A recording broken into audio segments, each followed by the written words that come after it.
Problem. I think it's an important problem. It's a good problem. And it's pretty simple to understand because it's a very simple rule. The question is saying that here's a line y equals negative x plus 7. It's saying out of these answer choices, which one of those is parallel to that line. Now, an equation for a line is y equals mx plus b, where your m is your slope, b is the y-intercept. In order for two lines to be parallel, they must have the same slope. Important to remember that. Same slope for parallel lines.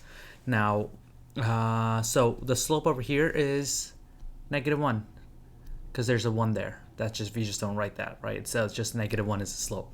So I need to rearrange these answer choices into y equals mx plus b form to see which one gives me a slope of -1 also. So over this one, simple, divide everything by 2 because you just want to isolate the y. So this will leave you with y equals x plus 7. The slope here is 1. Doesn't match up. A is gone. Let's go to b. B, all I'm doing is, again, isolating the y, so that means bring the x to this side, so you'll have y equals -x plus 9. Look at that, the slope there is -1. Matches up, my answer is B. I'm just going to show you C and D also, just so you understand how to isolate y. Bring the x to the other side over here, so you'll have 2y equals x plus 14. Divide everything by 2. You'll be left with y equals x over 2 plus 7. So over here, the slope, there's a 1 there, so the slope is just 1/2.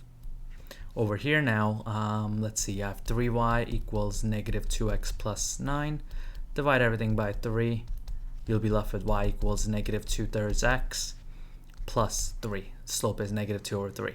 So the only place the slope matches up is B. And obviously on the real test, once you get B is right, you don't have to do C and D. I just did it over here just to show you it doesn't work. Now, so two things, parallel lines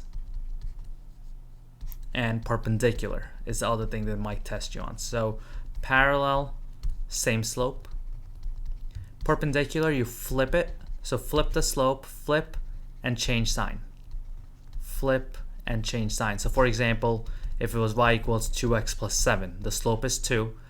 So slope here is 2. In a perpendicular line, I would flip it so it becomes 1/2.